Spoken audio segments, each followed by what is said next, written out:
Hi hi hello ನಮಸ್ಕಾರ ಎಲ್ಲರಿಗೂ. Nature spirit 9 ಆಟ್ Kannada ಟಾರೋ card ರೀಡಿಂಗಿಗೆ welcome. ಇವತ್ತು ನಾನು ತಗೋತಾ ಇರುವಂತಹ ರೀಡಿಂಗ್ ಯಾವುದು ಅಂದರೆ ಅತಿ ಹೆಚ್ಚು ಯಾವ ವಿಚಾರ ನಿಮಗೆ ಕಾಡ್ತಾ ಇದೆ ಅಂದರೆ ಯಾವ ವಿಚಾರದ ಬಗ್ಗೆ ನೀವು ಅತಿ ಹೆಚ್ಚು ಯೋಚನೆಗಳನ್ನು ಮಾಡ್ತಿರ್ತೀರಾ, ಅದಕ್ಕೆ ಪರಿಹಾರ ಏನು ಅನ್ನೋದ್ರ ಬಗ್ಗೆ ನಾನು ರೀಡಿಂಗನ್ನು ತಗೋತಾ ಇದ್ದೀನಿ. ಸೊ ಇದೆಲ್ಲವೂ ಕೂಡ ಇನ್ ಜನರಲ್ ಆಗಿರುವಂತಹ ರೀಡಿಂಗ್ ಆಗಿರೋದ್ರಿಂದ ನಿಮಗೆ ರೆಸೊನೇಟ್ ಆದರೆ ಮಾತ್ರ ತಗೊಳ್ಳಿ. ಹಾಗೇನೆ ಸ್ಕ್ರೀನ್ ಮೇಲೆ ಕಾಣ್ತಾ ಇರುವಂತಹ ಒಂದು ನಂಬರ್ ಅದು ಪರ್ಸನಲ್ ರೀಡಿಂಗಿನ ನಂಬರ್ ಆಗಿರುತ್ತೆ. ಯಾರಿಗೆಲ್ಲ ಪರ್ಸನಲ್ ರೀಡಿಂಗಿನ ಅವಶ್ಯಕತೆ ಇದೆಯೋ ಅವರೆಲ್ಲರೂ ಕೂಡ ವಾಟ್ಸಪ್ ಮೆಸೇಜ್ ಅನ್ನ ಮಾಡೋದ್ರ ಮೂಲಕ ಪೇ ಮಾಡಿ ನಿಮ್ಮ ರೀಡಿಂಗ್ಸ್ ಗಳನ್ನ ನೀವು ತಗೋಬಹುದಾಗಿರುತ್ತೆ. ಸೊ ಯಾರೇ ಆಗಿರ್ಲಿ, ಜೀವನದಲ್ಲಿ ಯಾರೇ ಆಗಿರ್ಲಿ, ಅವರೆಲ್ಲರಿಗೂ ಕೂಡ ಒಂದು ಯೋಚನೆ ಅನ್ನೋದು ಇರುತ್ತೆ. ಆದ್ರೆ ಅದರಲ್ಲಿಯೂ ಕೂಡ ಇದ್ದಕ್ಕಿದ್ದ ಹಾಗೆ ಬರುವಂತಹ ಕೆಲವು ಯೋಚನೆಗಳಿರತ್ತೆ. ಅಂದ್ರೆ ಇದರಿಂದ ಪರಿಹಾರನೇ ಇರೋಲ್ವಾ, ಅಥವಾ ಹಣಕಾಸಿನ ವಿಚಾರವಾಗಿರ್ಬೋದು, ಪ್ರೀತಿಯ ವಿಚಾರವಾಗಿರಬಹುದು, ಅಥವಾ ಆಸ್ತಿಯ ವಿಚಾರವಾಗಿರಬಹುದು, ಅಥವಾ ಕೋರ್ಟು ಕಚೇರಿಗಳಿಗೆ ಸಂಬಂಧಪಟ್ಟಂತಹ ವಿಚಾರ ಇರಬಹುದು, ಯಾವುದೇ ವಿಚಾರಗಳೇ ಆಗಿರಲಿ, ಅದು ನಿಮಗೆ ಅತಿ ಹೆಚ್ಚು ಕಾಡ್ತಾ ಇದ್ರೆ ಅದು ಯಾವ ವಿಚಾರದ ಬಗ್ಗೆ ನೀವು ಅತಿ ಹೆಚ್ಚು ಯೋಚನೆಯನ್ನ ಮಾಡ್ತಿರ್ತೀರಾ ಮತ್ತು ಅದಕ್ಕೆ ಪರಿಹಾರ ಏನು ಅನ್ನೋದ್ರ ಬಗ್ಗೆ ನಾನು ಇವತ್ತಿನ ರೀಡಿಂಗ್ ಅನ್ನ ತಗೋತಾ ಇದ್ದೀನಿ. ಓಕೆ, ಸೊ ಯಾರಿಗೆಲ್ಲ ಇಂತಹ ಪರಿಸ್ಥಿತಿಗಳಲ್ಲಿ ಇರ್ತಿರೋ, ಅತಿ ಹೆಚ್ಚು ಕಾಡುವಂತಹ ಒಂದು ವಿಚಾರ ಇದೆ, ನಾನು ಅದ್ರ ಬಗ್ಗೆ ತಿಳ್ಕೋಬೇಕು ಅನ್ನುವಂತಹ ಮನಸ್ಥಿತಿ ಯಾರಿಗೆಲ್ಲ ಇದೆಯೋ ಅವರೆಲ್ಲರೂ ಕೂಡ ಖಂಡಿತವಾಗಿಯೂ ಈ ವಿಡಿಯೋನ ನೋಡ್ಬೋದಾಗಿರತ್ತೆ. ಸೊ ವಿಡಿಯೋನ ನೋಡೋದಕ್ಕೆ ಮುಂಚಿತವಾಗಿ ನಿಮಗೆ ಆಪ್ಷನ್ಗಳು ಬೇಕಲ್ವಾ? ಸೊ ಡಿವೈನ್ ಡೋರ್ಸ್ ಅನ್ನುವಂತಹ ಕಾರ್ಡಿನ ಮೂಲಕವಾಗಿ ನಾನು ಆಪ್ಷನ್ ಅನ್ನು ತಗೋತೀನಿ. ತದನಂತರದಲ್ಲಿ ನಾವು ರೀಡಿಂಗ್ ಅನ್ನ ನೋಡ್ತಾ ಹೋಗೋಣ. ಸೊ ಸ್ಪಿರಿಟ್ಸ್ ಫೈಲ್ ನಂಬರ್ 1 ಅವರಿಗೆ ಯಾವ ಕಾರ್ಡ್ ಅನ್ನ ಕೊಡ್ತೀರಾ spirits?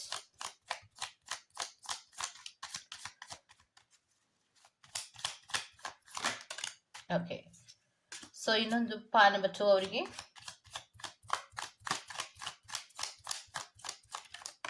Very good.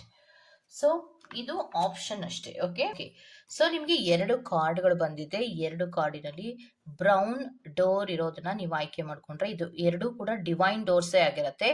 Brown colour ಇರುವಂತಹ ಡೋರ್ ಅನ್ನ ನೀವು ಆಯ್ಕೆ ಮಾಡ್ಕೊಂಡ್ರೆ ಫೈಲ್ ನಂಬರ್ 1, ಮತ್ತೆ ಗೋಲ್ಡನ್ ಕಲರ್ ಇರುವಂತಹ ಡೋರ್ ಅನ್ನ ನೀವು ಆಯ್ಕೆ ಮಾಡ್ಕೊಂಡ್ರೆ ಫೈಲ್ ನಂಬರ್ 2 ಆಗಿರುತ್ತೆ. ಆಯ್ಕೆಯನ್ನ ಮಾಡ್ಕೊಳ್ಳುವಾಗ ಬಹಳ ಕಾನ್ಸಂಟ್ರೇಷನ್ ಇಂದ ಆಯ್ಕೆಯನ್ನ ಮಾಡ್ಕೊಳ್ಳಿ. ಇದು ಫೈಲ್ ನಂಬರ್ 1, ಇದು ಫೈಲ್ ನಂಬರ್ 2. ಯಾವ ಡೋರ್ ನಿಮ್ಗೆ ತುಂಬಾ ಅಟ್ರಾಕ್ಟ್ ಆಗುತ್ತೋ ಆ ಡೋರ್ ಅನ್ನ ಸೆಲೆಕ್ಟ್ ಮಾಡ್ಕೊಳ್ಳೋದ್ರ ಮೂಲಕ ಸದ್ಯಕ್ಕೆ ಯಾವ ವಿಚಾರ ನಿಮ್ಗೆ ಅತಿ ಹೆಚ್ಚು ಕಾಡ್ತಾ ಇದೆ, ಅದಕ್ಕೆ ಪರಿಹಾರ ಏನು ಅನ್ನೋದ್ರ ಬಗ್ಗೆ ನಾನು ತಗೋತಾ ಹೋಗ್ತೀನಿ. ಹಾಗೇನೆ ಡಿಸ್ಕ್ರಿಪ್ಷನ್ ಬಾಕ್ಸ್ ನಲ್ಲಿ ಪ್ರತಿ ಫೈಲ್ ನ ಟೈಮಿಂಗ್ಸ್ ಅನ್ನ ಕ್ಲಿಯರ್ ಆಗಿಯೇ ಮೆನ್ಷನ್ ಮಾಡಿರ್ತೀನಿ. ನೀವು ಯಾವ ಫೈಲ್ ಅನ್ನ ಸೆಲೆಕ್ಟ್ ಮಾಡ್ಕೊಂಡಿರ್ತೀರೋ ಆ ಫೈಲ್ ನ ಟೈಮಿಂಗ್ಸ್ ಅನ್ನ ನೋಡಿ ಸ್ಕಿಪ್ ಆಗಿ ನಿಮ್ಮ ರೀಡಿಂಗ್ಸ್ ಗಳನ್ನ ನೀವು ತಗೋಬಹುದಾಗಿರುತ್ತೆ. ಓಕೆ, ಸೊ ರೀಡಿಂಗ್ ಗಳನ್ನ ನೋಡೋಣ. ಯಾರೆಲ್ಲ ಈ ಬ್ರೌನ್ ಡೋರ್ ಇರುವಂತಹ ಒಂದು ಡಿವೈನ್ ಕಾರ್ಡ್ ಅನ್ನ ನೀವು ಆಯ್ಕೆ ಮಾಡ್ಕೊಂಡಿದ್ದೀರೋ, ಸೊ ಅವರಿಗೆ ಸದ್ಯಕ್ಕೆ ನೀವಿರುವಂತಹ ಪರಿಸ್ಥಿತಿ ಏನು ಅನ್ನೋದನ್ನ ನೋಡೋಣ. ಅದನ್ನ ಯಾವುದ್ರಲ್ಲಿ ನೋಡ್ತಾ ಇದ್ದೀನಿ ಅನ್ನೋದಾದ್ರೆ, ನಾನು ಪೆಂಡಲಮ್ ಪ್ರಿಡಿಕ್ಷನ್ ಮೂಲಕ ಮತ್ತೆ ಪೆಂಡಲಮ್ ಬೋರ್ಡಿನ ಮೂಲಕವಾಗಿ ನಿಮ್ಗೆ ಆನ್ಸರ್ ಅನ್ನ ಹೇಳ್ತಾ ಇರೋದು. ಓಕೆ, ಸೊ ಇವತ್ತಿನ ರೀಡಿಂಗ್ ಅಲ್ಲಿ ಪೆಂಡಲಮ್ ಪ್ರಿಡಿಕ್ಷನ್ ಬರ್ತಾ ಇರತ್ತೆ. ನೀವು ಯಾವ ಸಿಚುಯೇಷನ್ ಗಳಲ್ಲಿ ಸ್ಟ್ರಕ್ ಆಗಿರ್ತೀರಾ, ಅಥವಾ ಯಾವ ಸಿಚುಯೇಷನ್ ಗಳಲ್ಲಿ ನೀವು ಅದನ್ನೇ ಯೋಚನೆ ಮಾಡ್ತಾ ಇರ್ತೀರಾ, ಪದೇ ಪದೇ ಪದೇ ಪದೇ ಯೋಚನೆ ಮಾಡ್ತಿರ್ತೀರಾ, ಯಾವಾಗಪ್ಪ ಈ ಕಷ್ಟದಿಂದ ಆಚೆ ಬರೋದು ಅನ್ನುವಂತಹ ಆಲೋಚನೆಗಳನ್ನ ನೀವು ಮಾಡ್ತಿರ್ತೀರಾ, ಅಂತಹವರಿಗೆ ಖಂಡಿತವಾಗಿಯೂ ಇದು ಅನ್ವಯ ಆಗತ್ತೆ. ಓಕೆ, ಸೊ ರೀಡಿಂಗ್ ಗಳನ್ನ ನೋಡೋಣ. ಸೊ ರೀಡಿಂಗ್ ಗಳನ್ನ ನೋಡುವಾಗ ನಾವು ಪೆಂಡಲಮ್ ಪ್ರಿಡಿಕ್ಷನ್ ಬೋರ್ಡ್ ನಿಮ್ಗೆ ಕಾಣಿಸ್ಬೇಕಲ್ವಾ? ಸೊ ಓಕೆ, ಬೋರ್ಡಿನ ಕಡೆ ಬರೋಣ. ಓಕೆ, ಪೆಂಡಲಮ್ ಬೋರ್ಡ್ ಕಾಣಿಸ್ತಾ ಇದೆ ಅನ್ಕೋತೀನಿ. ಓಕೆ ಓಕೆ, ಸೊ ಪೆಂಡಲಮ್ ಬೋರ್ಡಿನಲ್ಲಿ ನಾವು ಹೇಗೆ ತಗೋತೀವಿ ಅಂದ್ರೆ ಆನ್ಸರ್ಗಳು ಇದರಲ್ಲಿ ಇರತ್ತೆ. ಈ ಬೋರ್ಡಿನಲ್ಲಿ ಆನ್ಸರ್ಗಳು ಇರತ್ತೆ. ಸೊ ಪ್ರಿಡಿಕ್ಷನ್ಸ್ ಅನ್ನ ನಾವು ಮಾಡ್ತಾ ಹೋಗ್ತೀವಿ. ಪ್ರಿಡಿಕ್ಷನ್ ಅಲ್ಲಿ ಯಾವ ಕಡೆ ಆನ್ಸರ್ ಬರುತ್ತೋ ಅದರ ಆಧಾರದ ಮೇಲೆ ನಾವು ರೀಡಿಂಗ್ ಅನ್ನ ಕೊಡ್ತಾ ಹೋಗ್ತೀವಿ. ಸೊ ಸದ್ಯಕ್ಕೆ ಪಾಲ್ ನಂಬರ್ 1 ಬ್ರೌನ್ ಕಲರ್ ಇರುವಂತಹ ಡೋರ್ ಅನ್ನ ಯಾರೆಲ್ಲ ಆಯ್ಕೆ ಮಾಡ್ಕೊಂಡಿದ್ರು, ಇದು ಪಾಲ್ ನಂಬರ್ 1 ಆಗಿರುತ್ತೆ ಅಲ್ವಾ? ಸೊ ನಿಮ್ಮ ಸದ್ಯದ ಪರಿಸ್ಥಿತಿ ಹೇಗಿದೆ ಅಂದ್ರೆ ಯಾವ ವಿಚಾರದ ಬಗ್ಗೆ ನೀವು ಅತಿ ಹೆಚ್ಚು ಯೋಚನೆಗಳನ್ನ ಮಾಡ್ತಿದ್ದೀರಾ ಅನ್ನೋದ್ರ ಬಗ್ಗೆ ಪ್ರಿಡಿಕ್ಷನ್ ಅಲ್ಲಿ ನೋಡ್ತಾ ಹೋಗೋಣ. ಸೊ ಪೆಂಡಲಮ್ ಪ್ರಿಡಿಕ್ಷನ್ ಅನ್ನ ಮಾಡುವಾಗ ಬಹಳಷ್ಟು ಕಾನ್ಸಂಟ್ರೇಷನ್ ಬೇಕು. ನೀವು ಕೂಡ ಬಹಳಷ್ಟು ಕಾನ್ಸಂಟ್ರೇಷನ್ ಇಂದ ಆನ್ಸರ್ ಬರೋವರೆಗೂ ವೇಟ್ ಮಾಡಬೇಕು. Okay, so spirits please help ಮಾಡಿ. ಯಾರೆಲ್ಲ ಪಾಲ್ ನಂಬರ್ 1 ಅನ್ನ ಆಯ್ಕೆ ಮಾಡ್ಕೊಂಡಿದ್ದಾರೋ ಅವರು ಪದೇ ಪದೇ ಯೋಚನೆ ಮಾಡುವಂತಹ ವಿಚಾರ ಯಾವುದಾಗಿರುತ್ತೆ ಸ್ಪಿರಿಟ್ಸ್?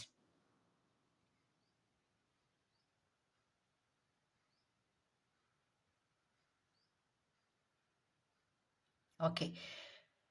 ಸೊ ಮೋಸ್ಟ್ ಪ್ರಾಬಬಲಿ ನೀವು ಪದೇ ಪದೇ ಯೋಚನೆ ಮಾಡ್ತಾ ಇರುವಂತಹ ವಿಚಾರ ಯಾವುದು ಅಂದ್ರೆ ಮನಿಯ ವಿಚಾರವಾಗಿ ತುಂಬಾ ಯೋಚನೆಗಳನ್ನ ಮಾಡ್ತಿರ್ತೀರಾ ಅನ್ನುವಂತಹದನ್ನ ರೆಪ್ರೆಸೆಂಟ್ ಮಾಡ್ತಾ ಇದೆ. ಸೊ ಕಾರ್ಡ್ಸಿನ ಮೂಲಕ ಸಂಪೂರ್ಣವಾದಂತಹ ಮಾಹಿತಿಗಳನ್ನ ತಗೊಳ್ಳೋಣ. ಸೊ ಮನಿಯ ವಿಚಾರಕ್ಕೆ ಸಂಬಂಧಪಟ್ಟಂತೆ ಅತಿ ಹೆಚ್ಚು ಯೋಚನೆಯನ್ನ ಮಾಡ್ತಾರೆ ಅಂದ್ರೆ ಅದಕ್ಕೆ ಸಂಬಂಧಪಟ್ಟಂತಹ ಡೀಟೇಲ್ಸ್ ಅನ್ನ ಕೊಡಿ ಸ್ಪಿರಿಟ್ಸ್. ಮನಿ ಮ್ಯಾಟರ್ಸ್ ಗಳಿಗೆ ಸಂಬಂಧಪಟ್ಟಂತಹ ವಿಚಾರಗಳಿಗೆ ನೀವು ಅತಿ ಹೆಚ್ಚು ಯೋಚನೆಯನ್ನ ಮಾಡ್ತಿರ್ತೀರಾ. ಅದು ಹಣಕಾಸಿನ ವಿಚಾರವಾಗಿರ್ಬೋದು, ಯಾರಿಗೋ ಕೊಟ್ಟು ಅವರು ವಾಪಸ್ ಕೊಡದೇ ಇರುವಂತಹ ವಿಚಾರಕ್ಕಿರಬಹುದು, ಅಥವಾ ಆಸ್ತಿಗಳ ವಿಚಾರಕ್ಕಿರ್ಬೋದು. ಎಷ್ಟೇ ಎಫರ್ಟ್ಗಳನ್ನು ಹಾಕ್ತಾ ಇದ್ರು ಕೂಡ ನನಗೆ ವಾಪಸ್ ಬರ್ತಾ ಇಲ್ವಲ್ಲ, ನನಗೆ ಬರುವಂತಹ ದುಡ್ಡುಗಳಾಗ್ಲಿ ಅಥವಾ ಹಣಕಾಸುಗಳಾಗ್ಲಿ ನನಗೆ ಬರ್ತಾ ಇಲ್ವಲ್ಲ ಅನ್ನುವಂತಹ ಮೇನ್ ವಿಚಾರ ನಿಮಗೆ ಕಾಡ್ತಾ ಇರುವಂತಹದ್ದು. ಹಣಕಾಸಿಗೆ ಸಂಬಂಧಪಟ್ಟಂತಹದ್ದು. ನೀವು ಕೊಟ್ಟಿ ಕಳ್ಕೊಂಡಿರೋದಿರಬಹುದು, ಅಥವಾ ನಿಮ್ಗೆ ಬರ್ಬೇಕಾಗಿರುವಂತಹ ದುಡ್ಡು ಬರ್ತಾ ಇಲ್ಲ ಅಂತ ಇರಬಹುದು, ಆಸ್ತಿಗಳ ವಿಚಾರಕ್ಕೆ ಇರಬಹುದು. ಈ ತರಹಕ್ಕೆ ಸಂಬಂಧಪಟ್ಟಂತೆ ಹೆಚ್ಚು ಪ್ರಯತ್ನವನ್ನ ಪಡ್ತಾನೆ ಇರ್ತೀರಾ, ಆದ್ರೂ ಕೂಡ ನನಗೆ ಬರ್ತಾ ಇಲ್ವಲ್ಲ, ಆ ದುಡ್ಡು ಬಂದಿದ್ರೆ ನಾನು ಎಷ್ಟು ಸಮಾಧಾನವಾಗಿ ಇರಬಹುದಾಗಿತ್ತು, ಏನ್ ಕರ್ಮನಪ್ಪ, ನಮ್ ದುಡ್ಡು ಅವ್ರ ಹತ್ರ ಹೋಗಿ ಸಿಗಾಕೊಂಡ್ಬಿಟ್ಟಿದ್ಯಲ್ಲ ಅನ್ನುವಂತಹ ವಿಚಾರಕ್ಕೆ ಸಂಬಂಧಪಟ್ಟಂತೆ ಹಗಲು ರಾತ್ರಿ ನೀವು ಯೋಚನೆಯನ್ನ ಮಾಡ್ತಾ ಇದ್ದೀರಾ ಅನ್ನುವಂತಹದನ್ನ ರೆಪ್ರೆಸೆಂಟ್ ಮಾಡ್ತಾ ಇದೆ. Okay. So next poll number 2 ಯಾರೆಲ್ಲ ಆಯ್ಕೆಯನ್ನ ಮಾಡ್ಕೊಂಡಿದ್ದೀರೋ, ಸೊ ನಿಮಗೆ ಯಾವ ರೀತಿಯ ಸಿಚುಯೇಷನ್ ಇದೆ ಅನ್ನೋದನ್ನ ನೋಡೋಣ. ನೀವು ಗೋಲ್ಡನ್ ಕಲರ್ ಇರುವಂತಹ ಒಂದು ಡಿವೈನ್ ಡೋರ್ ಅನ್ನ ನೀವು ಆಯ್ಕೆ ಮಾಡ್ಕೊಂಡ್ರಿ, ಹೌದಲ್ವಾ? ಸೊ ಪೆಂಡಲಮ್ ಪ್ರಿಡಿಕ್ಷನ್ ಅಲ್ಲಿ ನೀವು ಯಾವ ವಿಚಾರದ ಬಗ್ಗೆ ಅತಿ ಹೆಚ್ಚು ಯೋಚನೆಯನ್ನ ಮಾಡ್ತಿರ್ತೀರಾ, ಅತಿ ಹೆಚ್ಚು ಕಾಡುವಂತಹ ಒಂದು ವಿಚಾರ ಯಾವುದು ನಿಮ್ಗೆ ಅನ್ನೋದನ್ನ ಸ್ಪಿರಿಟ್ಸ್ ಗಳ ಹತ್ರ ಕೇಳ್ಬಿಡೋಣ. ಸೊ ಸ್ಪಿರಿಟ್ಸ್ ಪ್ಲೀಸ್ ಹೆಲ್ಪ್ ಮಾಡಿ.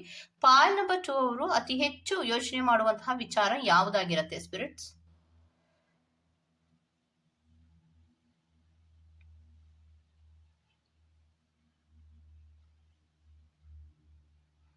ಯಾವ ವಿಚಾರದ ಬಗ್ಗೆ ಪಾಲ್ ನಂಬರ್ 2 ಅವರು ಅತಿ ಹೆಚ್ಚು ಯೋಚನೆಗಳನ್ನ ಮಾಡ್ತಾ ಇರ್ತಾರೆ?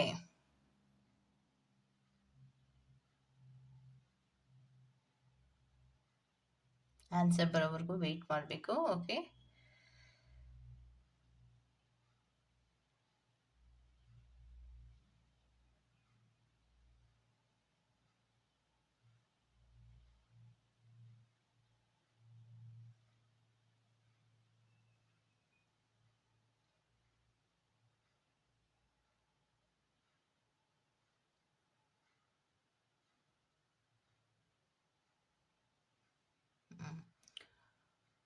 ಸೊ ಸ್ಪಿರಿಟ್ಸ್ ಪಾಲ್ ನಂಬರ್ 2 ಅವರು ಯಾವ ವಿಚಾರದ ಬಗ್ಗೆ ಅತಿ ಹೆಚ್ಚು ಯೋಚನೆಯನ್ನ ಮಾಡ್ತಾ ಇರ್ತಾರೆ ಅಂತ ಹೇಳ್ತೀರಾ ಸ್ಪಿರಿಟ್ಸ್?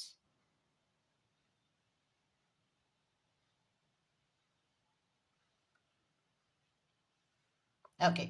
ಸೊ ಪಾಲ್ ನಂಬರ್ 2 ಅವರು ಅತಿ ಹೆಚ್ಚು ಯೋಚನೆ ಮಾಡ್ತಾ ಇರುವಂತಹ ವಿಚಾರಗಳು ಸೆಲ್ಫ್ ಎಂಪ್ಲಾಯ್ಮೆಂಟ್, ಅಂದ್ರೆ ಬಿಸ್ನೆಸ್ ಅನ್ನ ಮಾಡೋದಕ್ಕಿರ್ಬೋದು, ಅಥವಾ ನನ್ನ ಕಾಲ ಮೇಲೆ ನಾನು ನಿಂತ್ಕೊಬೇಕು, ನಾನು ಏನಾದ್ರೂ ಮಾಡ್ಬೇಕು ಅನ್ನುವಂತಹ ವಿಚಾರಕ್ಕಿರ್ಬೋದು.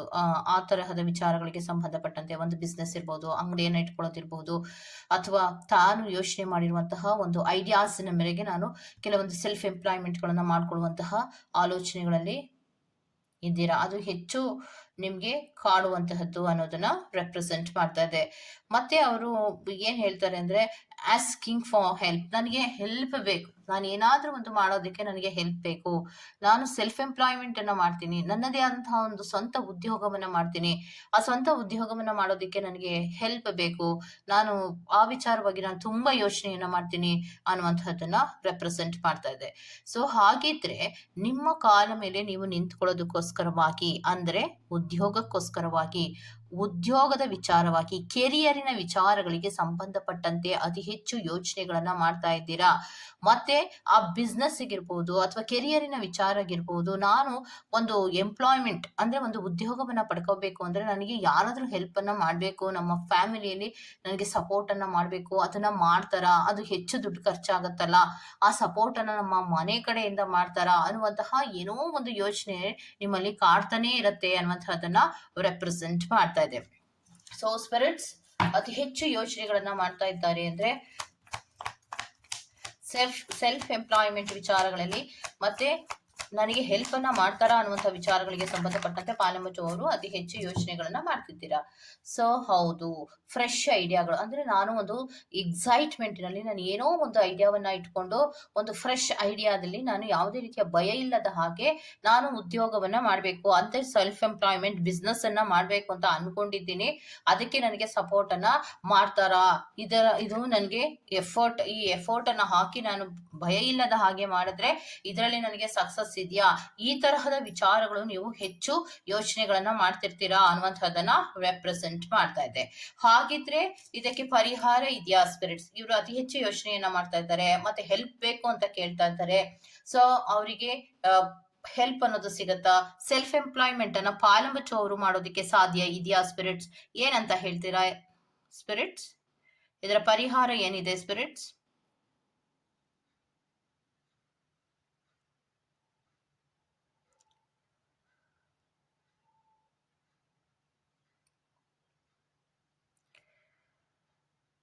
ಸೆಲ್ಫ್ ಎಂಪ್ಲಾಯ್ಮೆಂಟ್ ಅನ್ನ ಮಾಡೋದಿಕ್ಕಿರ್ಬೋದು, ಬಿಸ್ನೆಸ್ ಇರ್ಬೋದು, ಅಥವಾ ನಿಮ್ಮ ಒಂದು ಹೊಸ ಐಡಿಯಾಗಳನ್ನ ಎಕ್ಸ್ಪ್ಲೋರ್ ಮಾಡೋದಿಕ್ಕಿರ್ಬೋದು, ಕೆರಿಯರಿನ ವಿಚಾರಗಳಿಗಿರ್ಬೋದು, ಅವರು ಸಕ್ಸಸ್ ಅನ್ನ ಕಾಣೋದಿಕ್ಕೆ ಸಾಧ್ಯ ಇದೆಯಾ?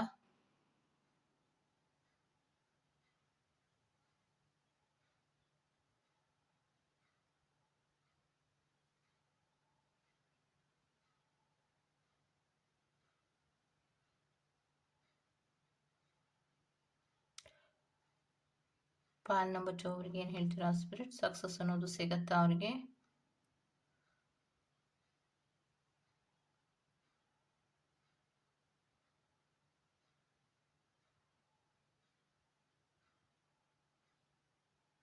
ಎಸ್, ಪಾಲ್ ನಂಬರ್ 2 ಅವರಿಗೆ ಬರ್ತಾ ಇರುವಂತಹದ್ದು.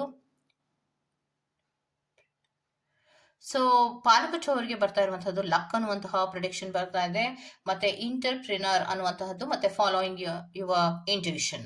ಅಂದ್ರೆ ಹೌದು, ನೀವು ಎಫರ್ಟ್ ಅನ್ನ ಏನ್ ಹಾಕ್ತಾ ಇದ್ದೀರಾ, ಒಂದು ಫ್ರೆಶ್ ಐಡಿಯಾದ ಮೂಲಕವಾಗಿ ನಾನು ಒಂದು ಸ್ವಯಂ ಉದ್ಯೋಗವನ್ನ ಮಾಡೋದಿರ್ಬೋದು, ಬಿಸ್ನೆಸ್ ಮಾಡೋದಿರ್ಬೋದು, ಅಥವಾ ಹೊಸ ಐಡಿಯಾಗಳ ಮೂಲಕವಾಗಿ ನಾನು ಎಕ್ಸ್ಪ್ಲೋರ್ ಆಗ್ಬೇಕು ಅನ್ನುವಂತಹ ವಿಚಾರಗಳಿರ್ಬೋದು, ಏನ್ ಹಗಲು ರಾತ್ರಿ ನೀವು ಯೋಚನೆಯನ್ನ ಮಾಡ್ತಾ ಇದ್ದೀರಾ, ಮತ್ತೆ ಬೇರೆಯವರ ಹೆಲ್ಪ್ ಕೂಡ ನನಗೆ ಬೇಕು ಅಂತ ಏನ್ ಹೇಳ್ತಾ ಇದ್ದೀರಾ, ಅದಕ್ಕೆ ನಿಮ್ಗೆ ಬೇರೆಯವರ ಹೆಲ್ಪ್ ಕೂಡ ಸಿಗತ್ತೆ. ಹೌದು, ನೀವು ಸ್ವಯಂ ಉದ್ಯೋಗವನ್ನ ಮಾಡೋದಿಕ್ಕೆ ಸಾಧ್ಯ ಇದೆ. ಫಾಲೋ ಯುವರ್ ಇಂಟ್ಯೂಷನ್, ನಿಮ್ಮ ಅಂತರಾತ್ಮದ ಮಾತುಗಳನ್ನ ಕೇಳ್ಕೊಂಡು ಮುಂದಕ್ಕೆ ಹೋಗಿ. ಯಾತಕ್ಕೆ ಇವರು ಅಂತರಾತ್ಮದ ಮಾತುಗಳನ್ನ ಕೇಳ್ಕೊಂಡು ಮುಂದಕ್ಕೆ ಹೋಗಿ ಅನ್ನೋದನ್ನ ಹೇಳ್ತಾ ಇದ್ದಾರೆ ಅಂದ್ರೆ, ಯಾವುದೇ ಒಂದು ಬಿಸ್ನೆಸ್ ಅನ್ನ ಮಾಡುವಾಗ ನಿಮ್ಮಲ್ಲೇ ಒಂದು ಕಸಿವಿಸಿಗಳಿರತ್ತೆ. ಅದರಲ್ಲಿ ಸಕ್ಸಸ್ ಆಗತ್ತಾ ಆಗಲ್ವಾ, ಏನಾಗುತ್ತಪ್ಪ, ನಾನು ಇಷ್ಟೊಂದು ಇನ್ವೆಸ್ಟ್ಮೆಂಟ್ ಅನ್ನ ಮಾಡ್ತೀನಿ, ಬೇರೆಯವರ ಸಹಾಯವನ್ನ ಪಡ್ಕೊಂಡು ನಾನು ಇನ್ವೆಸ್ಟ್ಮೆಂಟ್ ಅನ್ನ ಮಾಡ್ತೀನಿ, ಇದರಲ್ಲಿ ಸಕ್ಸಸ್ ಅನ್ನೋದು ಇದೆಯೋ ಇಲ್ವೋ ಅನ್ನುವಂತಹ ಒಂದು ಭಯ ಎಲ್ಲೋ ಒಂದು ಅಳುಕು ಕಾಡ್ತಾ ಇರುತ್ತೆ. ಅಥವಾ ಯೂನಿವರ್ಸ್ ನಲ್ಲಿ ಕೆಲವೊಬ್ಬರಿಗೆ ಏನಾಗ್ತಾ ಇರುತ್ತೆ ಅಂದ್ರೆ, ನೀವು ಏನೋ ಒಂದು ಫ್ರೆಶ್ ಐಡಿಯಾ ಅನ್ನ ಮಾಡ್ಕೊಂಡು ಏನೋ ಒಂದು ಮುಂದುವರಿಬೇಕಂತ ನೀವೇನ್ ಪ್ರಯತ್ನವನ್ನ ಮಾಡ್ತಿರ್ತೀರೋ, ಆಗ ನೂರಾರು ಜನರೆಲ್ಲರೂ ಕೂಡ ಅದನ್ನ ನೆಗೆಟಿವ್ ಮಾತುಗಳನ್ನ ಆಡೋದಿಕ್ಕೆ ಶುರು ಮಾಡ್ತಾರೆ. ಆ ನೆಗೆಟಿವ್ ಮಾತುಗಳನ್ನ ನೀವು ಕೇಳಿಸ್ಕೊಂಡಾಗ ನಿಮ್ಮಲ್ಲಿ ಒಂದು ರೀತಿಯ ಭಯ ಅನ್ನೋದು ಕಾಡೋದಿಕ್ಕೆ ಶುರು ಆಗತ್ತೆ. ಸೊ ಅದಕ್ಕೆ ಆ ತರಹದ ಯೋಚನೆಗಳೇನೂ ಮಾಡೋದು ಬೇಡ. ಗುಡ್ ಲಕ್ ಅನ್ನೋದು ಇದೆ, ಲಕ್ ಅನ್ನೋದು ನಿಮ್ಮ ಕಡೆ ಇದೆ, ನೀವೇನ್ ಅನ್ಕೊಂಡಿದ್ದೀರೋ ಅದು ಹಾಗೆ ಆಗತ್ತೆ. ಮತ್ತೆ ನಿಮ್ಮ ಅಂತರಾತ್ಮದ ಮಾತುಗಳು, ನಿಮ್ಮ ಮನಸ್ಸು, ನಿಮ್ಮ ಅಂತರಾತ್ಮ ಏನ್ ಹೇಳುತ್ತೋ, ಯಾವುದು ಸರಿ ಅನ್ಸುತ್ತೋ ಅದನ್ನ ಮಾಡಿ ಮುಂದಕ್ಕೆ ಹೋಗಿ. ಖಂಡಿತವಾಗಿಯೂ ನೀವು ಇದರಲ್ಲಿ ಜಯವನ್ನ ಸಾಧಿಸಬಹುದು. ಅಷ್ಟೊಂದು ಹಗಲು ರಾತ್ರಿ ಏನು ಯೋಚನೆ ಮಾಡುವಂತಹ ಅಗತ್ಯ ಇಲ್ಲ. ಬಿಕಾಸ್ ನೀವು ಗೋಲ್ಡನ್ ಕಲರ್ ಇರುವಂತಹ ಒಂದು ಡೋರ್ ಅನ್ನೇ ಸೆಲೆಕ್ಟ್ ಮಾಡ್ಕೊಂಡಿರೋದ್ರಿಂದ ಇದು ಆಲ್ರೆಡಿ ಗುಡ್ ಲಕ್ಕಿನ ಸಂಕೇತ ಆಗಿರತ್ತೆ. So trust the universe. ಸಾಮಾನ್ಯವಾಗಿ ನಾವು ಯಾವುದೇ ಕೆಲಸವನ್ನ ಮಾಡುವಾಗ ನಮ್ಮಲ್ಲಿ ವಿಲ್ ಪವರ್ ಇರುತ್ತೆ, ನಮ್ಮಲ್ಲಿ ನಂಬಿಕೆ ಇರುತ್ತೆ.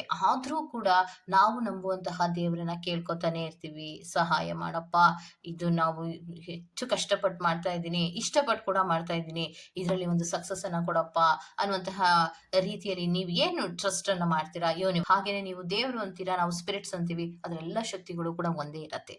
ಸೊ ಏನನ್ನ ನೀವು ಕೇಳ್ಕೊತಿರೋ, ಎಷ್ಟು ನಂಬಿಕೆಯಿಂದ ನೀವು ಕೇಳ್ಕೊತಿರೋ, ಅದು ನಿಮಗೆ ಪ್ರತಿಫಲವಾಗಿ ಸಿಗತ್ತೆ. ಖಂಡಿತವಾಗಿಯೂ ನೀವು ಇದರಲ್ಲಿ ಸಕ್ಸಸ್ ಅನ್ನ ಪಡ್ಕೋಬಹುದು. ನೀವು ಯೂನಿವರ್ಸಿನಲ್ಲಿ ಏನನ್ನ ಕೇಳ್ಕೊತಾ ಇದ್ದೀರೋ ಅದು ನಿಮ್ಗೆ ಗುಡ್ ಲಕ್ಕಿನ ರೀತಿಯಲ್ಲಿ ಬಂದೇ ಬರುತ್ತೆ. ನೀವೇನ್ ಅನ್ಕೊಂಡಿದ್ರೋ ಅದಾಗತ್ತೆ ಅನ್ನೋದನ್ನ ರೆಪ್ರೆಸೆಂಟ್ ಮಾಡ್ತಾ ಇದೆ. ಓಕೆ, ಸೊ ಇದಿಷ್ಟು ಪಾಲಂಬಚೂರು ರೀಡಿಂಗ್ ಆಗಿರುತ್ತೆ. ಈ ತರಹದ ರೀಡಿಂಗ್ ನಿಮ್ಗೆ ಇಷ್ಟ ಆಗಿದ್ರೆ ದಯವಿಟ್ಟು ಸಬ್ಸ್ಕ್ರೈಬ್ ಮಾಡಿ, ಪಕ್ಕದಲ್ಲಿ ಇರುವಂತಹ ಬೆಲ್ ಐಕಾನ್ ಅನ್ನ ಪಟ್ ಅಂತ ಪ್ರೆಸ್ ಮಾಡಿ. ನಾನು ನಿಮ್ಮನ್ನ ಮತ್ತೊಂದು ರೀಡಿಂಗ್ ಗಳಲ್ಲಿ ಸಿಗ್ತೇನೆ ಅಂತ ಹೇಳ್ತಾ ಅಲ್ಲಿವರೆಗೂ ಚೆಕ್. ಬಾಯ್.